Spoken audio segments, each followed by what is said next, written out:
Welcome to Geek Salad, a podcast about two guys talking about their passion for anything geek, from the digital world to the not-so-digital world.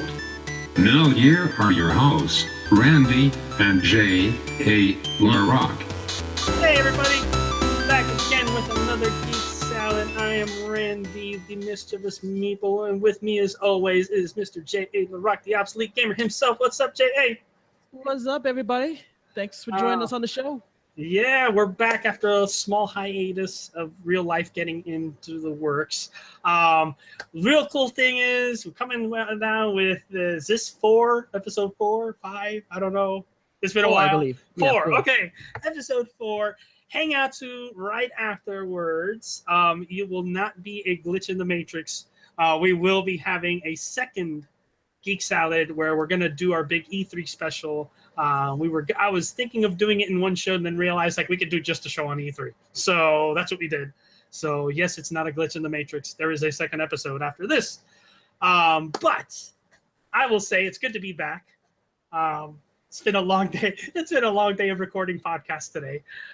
So if we're a bit loopy, it's because we are in about hour number 2 or 3 of doing this. And I'm hungry. Surprise. Okay. And of course, we're doing the one show that is based on food. So, okay, let's get going. At least, you know what? I'll have you go first today with what you want to present for the show, my friend. All right. You had one that looks really, really cool. Yeah, I liked Magic the Gathering. Not so much to try and do tournaments or stuff like that, because that's never my thing. I was never the kind of person, especially when it got to the point where there's certain things you have to buy. I like just playing casually, especially when you could play using any of the cards from back in the day, even though any Magic the Gathering gamer will tell you that there's just certain cards that were just stupid. But with all the different ones that come out, and the fact that you can go on Amazon and buy one specific card, and for $1, 70 cents, sometimes 40 cents, you can actually build some really fun decks. And if you're playing with friends and it's nothing crazy competitive, it ends up being really fun. From there, I saw games like Hearthstone. And the thing that pissed me off with that is it seems like one of those games where if you didn't get in at the beginning, then you don't have much of a chance. Obviously, people will come in here and tell you, and they'll show you videos how people are, owning with the very basic cards. But I've talked to many people who just play the game. If they're not there trying to buy booster packs and make dust so they can create their special cards, you end up getting owned. And what really killed me about it is the lack of single player. I expected Blizzard to at least allow you to play against the computer more and play more in story mode and not immediately go into versus, even though I understand that's what they're trying to do. But it's kind of like with Heroes of the Storm. You could play against the computer all day and have fun. They should do the same thing in Hearthstone. What killed me is that I went through the whole tutorial and I went through the little missions, and I get in my very first match, which is supposed to put me with other people who are my level, complete noob. And immediately the first person I play is dropping legendaries, not one, not two, almost like a full deck. And it doesn't matter how good I am, how good my strategy is. I have basic cards. I have maybe one half rare in my deck. So that kind of bothered me. So this game, Star Crusade, is really awesome because it basically takes that same type of card game, mix in sci-fi, war, and it's really interesting because first, it's free to play. And obviously it's trying to get you to buy things. They have things, Fracta, I think is called their currency. You have credits that you can buy certain things with, and you have Fracta that you can buy certain things with. But what I at least found, at least at the starting of the game, because that's where I am, I'm not deep into it. At the starting of the game, you're able to not only play a lot of the story mode and practice mode and earn booster packs, cards, and things like that. But when you actually played rank or casual gaming, it would actually rank you with people who had the same cards. Maybe every once in a while someone would have a few more rares than you and put together something else. But I played 20 games, and I only probably had one guy that had a lot of rares, and I still beat him with my basic cards. So I mean, that from the start was fun. What's great about this is just the fact that, you know, it's sci-fi battle. You basically have all these different factions and you pick a commander. So if you're Terran, you'll have these things called modules. You can pick from 3 different modules. And what's interesting there is it'll be things that you activate based on energy. Energy you can gain whenever you do an action, like an attack, or you play a tactics card, which will have something like, you know, boost all your minions 1/1. One being attack, one being health. You know, it's pretty standard for these card games. And then what will happen is that some of the special effects will be like put a shield on or equip a blaster so your actual commander can attack, and things of that nature. So it's really cool because you have all these different factions. I think it's like eight factions in total. I may be wrong about that, but I think it's about 8 different factions that all have different little things and specific cards that you can only use with the faction, as well as your general set of cards. So you can mix and match and find out which playstyle works for you, or you can jump around with different things. So you know, people that play Hearthstone will get this too. The attacks, you know, work like the basic type of card game where you get your set of cards. If you're not starting first, then you'll get extra turn card that you can do to play extra, what they call supply, which is how you play cards. You know, 1 supply, you can play a card that has a 1 on it. 8 supply, you can play an 8 card, 2 4 cards, you know, a bunch of 2 cards, whatever. And they have cool effects. You know, a lot of things transfer over. If you're used to one game, they'll have like they have screen, which that's what you do. You put on if you want to force your opponent to hit only that card and not hit you or hit any other cards. Same, they have, you know, their version of that in Hearthstone. And overall, I like that even things that you don't have to worry about buying. I haven't spent a dime in this game yet. They have daily quests where you can earn not only the fracta, which is the one that you pay for with real dollars, but you earn in-game credits. And then, like I said, you get booster packs, which comes with decent cards. Sometimes you get a rare. Then you also get these boxes, which adds armor to your avatar. So when you go on your avatar page, you know, they're dressed in their whatever is their default uniform. When you open these boxes, you can put on different armor that change them. Now, this does nothing for you as far as stats or anything. It's just for show, you know. But it's cool when you see someone get like some cool looking gear and their commander looks different than, you know, your commander or other commanders itself. So, as I said, I'm still very new in the game. I'm sure once I play more ranked games and I get higher up in rank, I'll run into those people that have bought, you know, a lot of booster packs or bought a lot of rare cards, and maybe I'll get owned. But I really like the game because you can play for many, many, many hours, even as a complete noob, and enjoy the game before you have to worry about getting owned. Where in Hearthstone, I didn't experience that at all. It's on Steam. I mean, it has like 1,600 reviews, very positive. I've read a little bit about the game, and they've said that I guess in the past it was really popular, and then it kind of died off. They came out with an expansion, which so far it looks like that expansion you'd have to pay to get it. Mm-hmm. But you know, like I said, you can earn everything slowly if you want. It's like almost any other free-to-play game. If you want it in a hurry, you can pay. But if not, you're casual, you can wait it out and eventually get it. So overall, Star Crusade has been a really cool card game that I can spend a couple of hours on, either playing the computer or playing other people, and actually able to enjoy the game in peace. Interesting. Yeah, I was like looking at this, and yeah, like what you say about Hearthstone, that it's like Hearthstone's a good game, but it's one of those games, like you say, that you can do the, you know, do the tutorial, and then it's just like, all right, I'm gonna get thrown into this guy that literally has an insane deck, and I don't have any chance of surviving, you know. And like you say, like unless you've played the game and consistently play the game and get all the expansion packs, it's like there's no way you're gonna make it. Like, yeah, nope. I can imagine with Hearthstone when it first came out, right? Everyone has the same amount of cards. Yes, if you start spending money right away, you could boost up.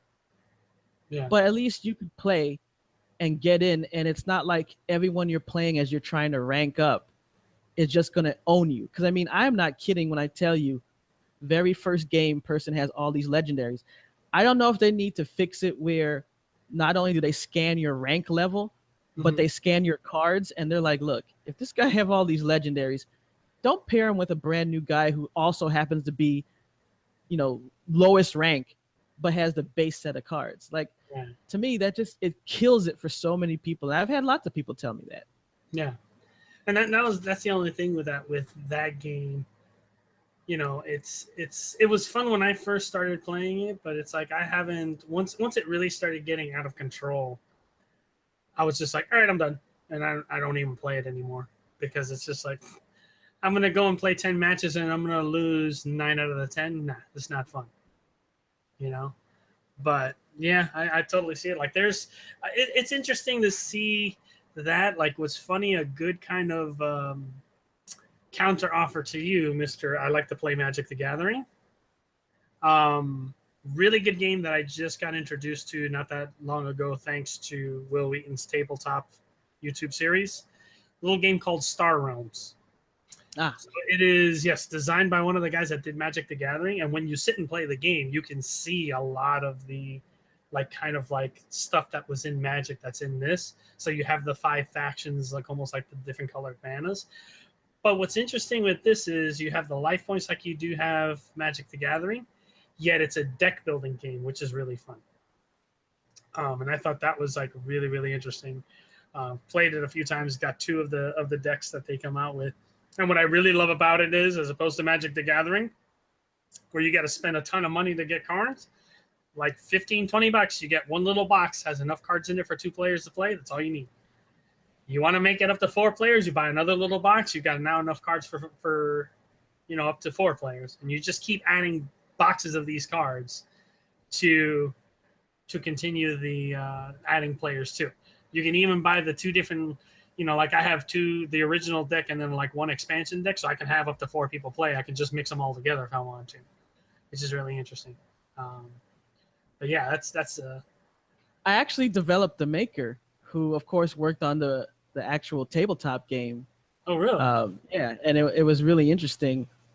I like that. Of course, it's free to play, and the full version is only $4.99 on Steam.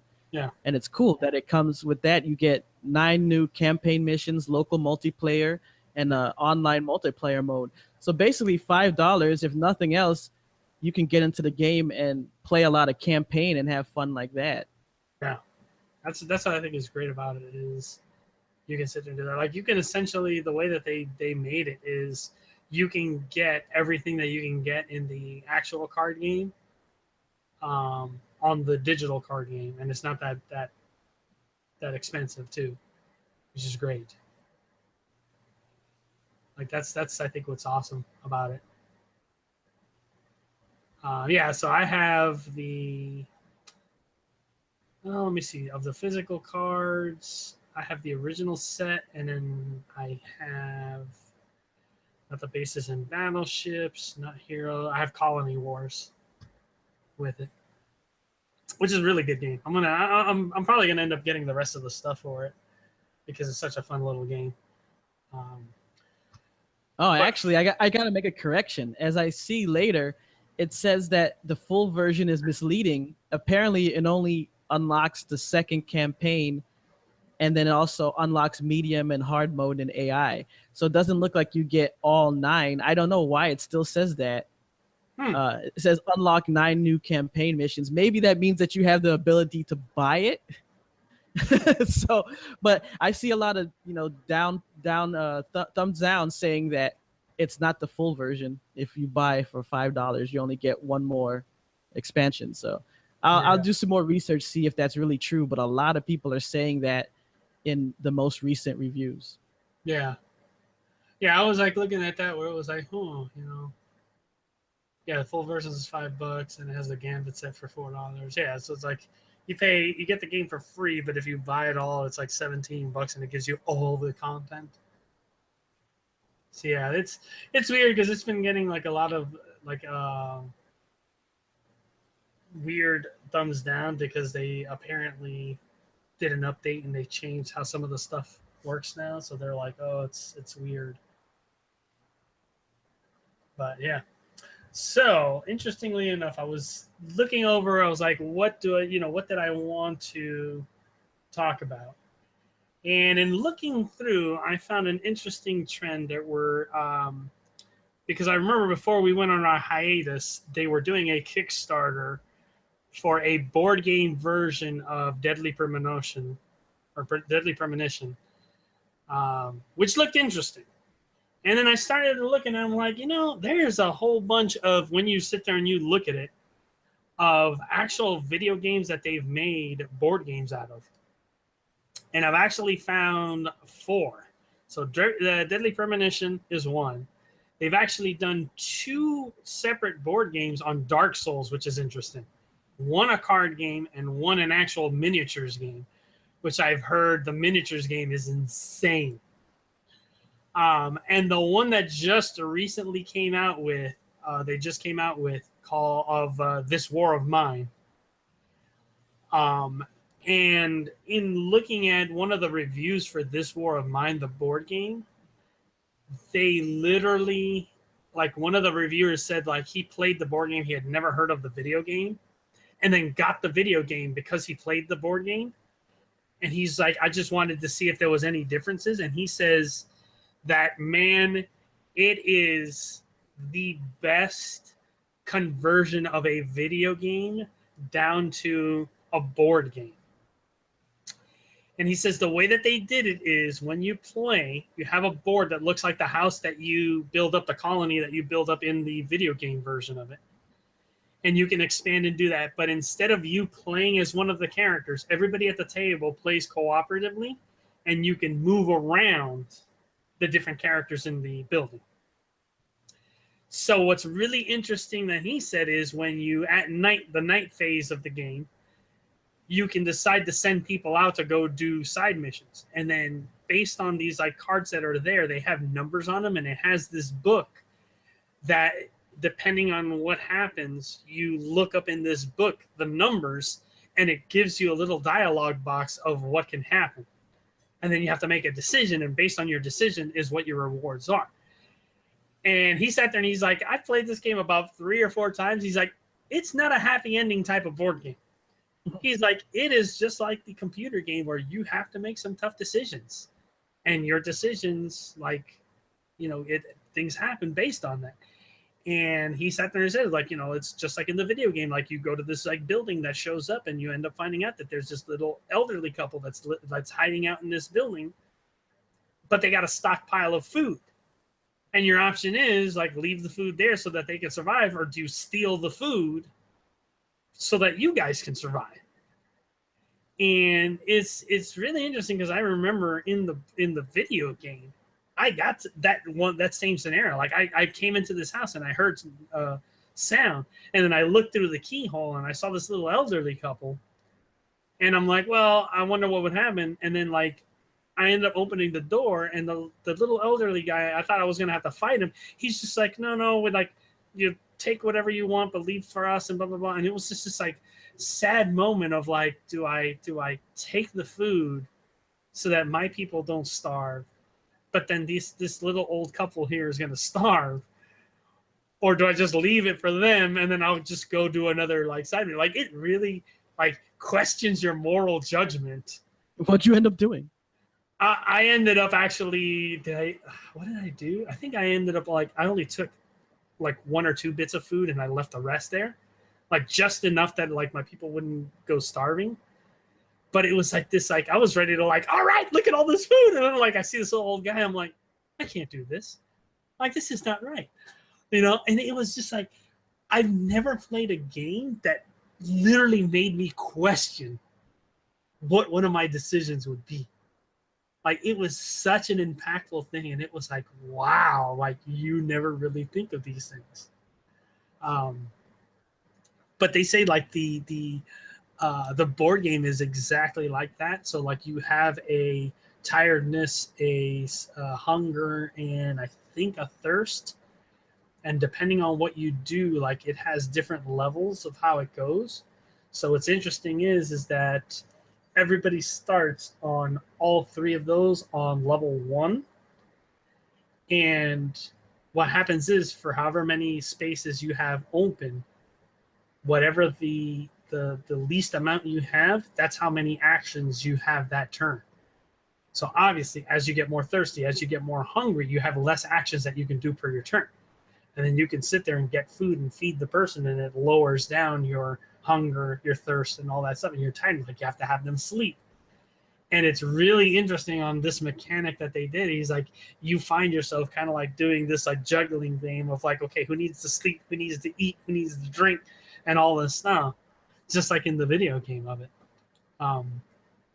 To the point where it's gotten me interested. Like, I would like to like find somebody that would have it and just play it just to see what it's like. I think it's amazing that I found this too. I mean, I grew up playing board games. I actually did some of the Dungeons and Dragons pen and paper. Mm-hmm. And then I got into computer games, and I was like, oh, that's it. You know, console games and computer games forever.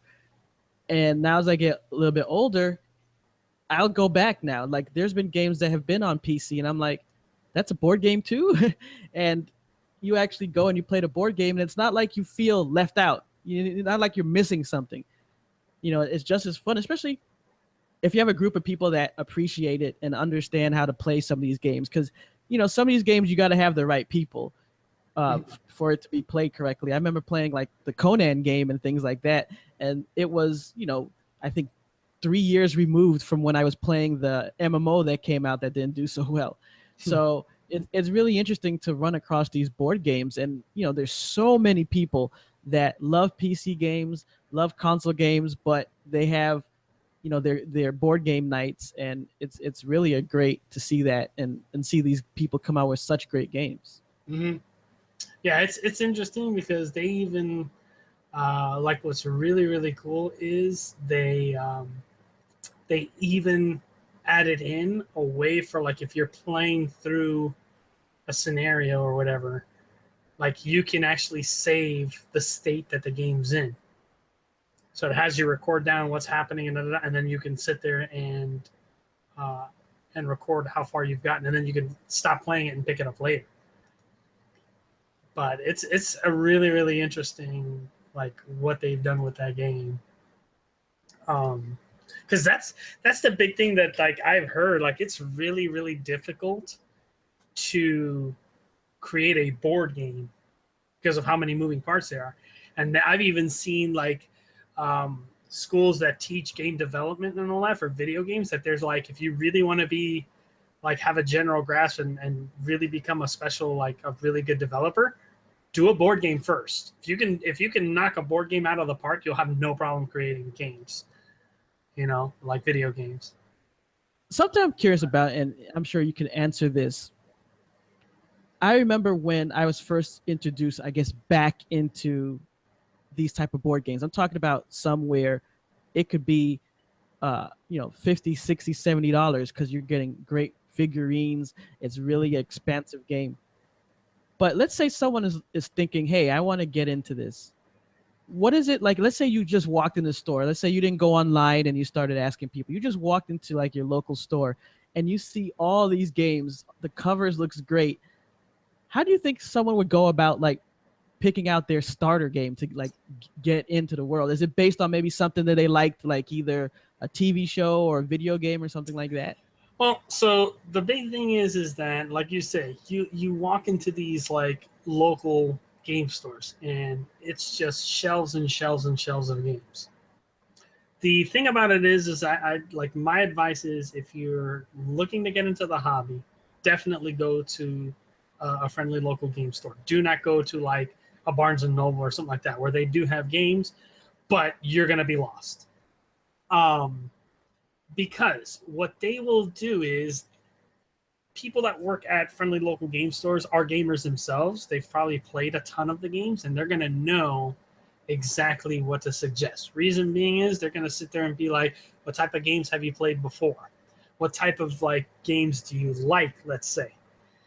And then at that, they can kind of like get a feeling of what you may or may not like. Now, there's a bunch of games that are out there that are going to be like the introductory games that people will play.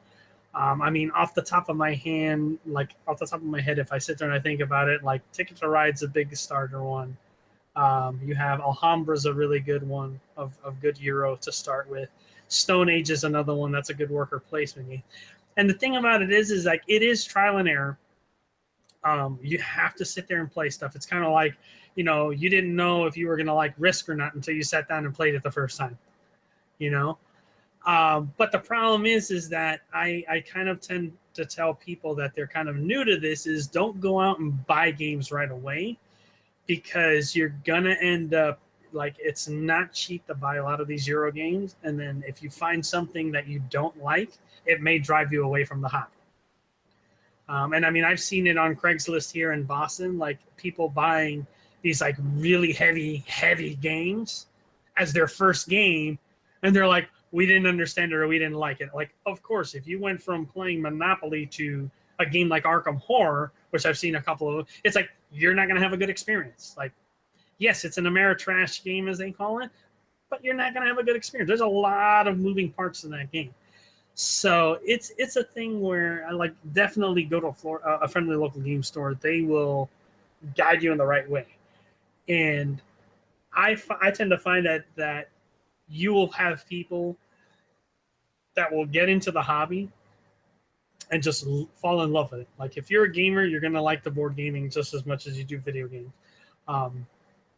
And the other big thing I tell people is if you're still not sure, like you don't want to go to a friendly local game store right away, if your town or there's a game cafe, a board game cafe nearby, go and hang out there, because a lot of those things, they'll have a pretty good collection, and you can kind of get hang out there for a couple of hours. You can get a good feel of what there is out there, and you can start to say, okay, I really like these games. And what's cool is they'll have not only those intro games, but they'll have a little bit more advanced games. And then that way, going to one of those friendly local game stores, they'll be like, what do you like? And you're like, well, I played a little bit of this, and then I really started to like this game. And they'll be like, cool, I know what I can suggest to you. And that's a great point, because I remember, going back to Magic the Gathering, when I started playing it, I started searching locally here in Miami to see if there were groups that were playing it. And I found, wow, they have one here, they have one here, they have one here. And you go there and, yes, it's all geeks and nerds, but you fit in. No one's attacking you if you don't know the game. Like, I was still a noob. I could play against someone who was like nice to me. But these guys were playing tournament. They're doing drafts. But still, when they weren't in the game, like you can't bother them while they're playing. But when they were just, in between or playing casual games, they'll teach you, they'll show you, they'll help you build a deck, they'll give you information. And the same thing with board games. Like, even if you don't have a lot of friends that are into board games, you can still go to some of these places and they'll be nice. You'll make friends. And like you said, they'll teach you about maybe what games that you might want to get into before you have to spend actual cash yourself. Yeah, and that's the thing that's really funny, that like I went there's a really great board gaming cafe here in Boston called Night Moves, which has 2 locations now, which is great. Like I got to know the owner like early on when he first really opened the place. Really nice guy. And it was funny because they got this game that I had been interested in. And it was funny because it was like a heavier Euro game. And I sat down and started playing it, and now the name escapes me. Oh, I gotta look it up. But it was so funny because we're sitting there playing the game. I had no clue what the hell was going on.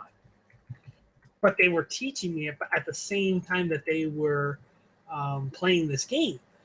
But like what really made it interesting was just like going through and learning like the different little Terra Mystica, that's the name of the game.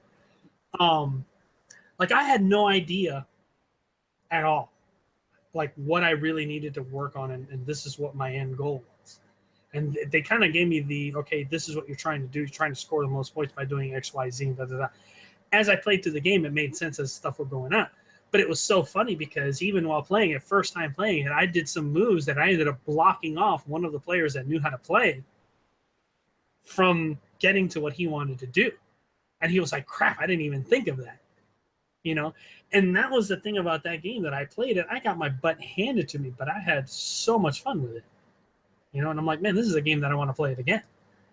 And it's such a great little game. I'm telling you. But yeah, that's definitely like my word of advice for people that, you know, if you want to get into it, definitely friendly local game store. That's where you want to go. They will get plenty of info and get you down the right path. So, but yeah, guys, that's gonna do it for this one. It was a good. Well, actually, we did good. Yeah, short and sweet, but informative. See, we did the little short, informative ones because we got the twofer, as it were. But yeah, guys, as always, we love to hear your comments in the comment section. We'd love to see those thumbs up. But as always, guys, keep on getting out there, keep on gaming, and enjoy the rest of your day. Peace. Peace. Thanks for watching.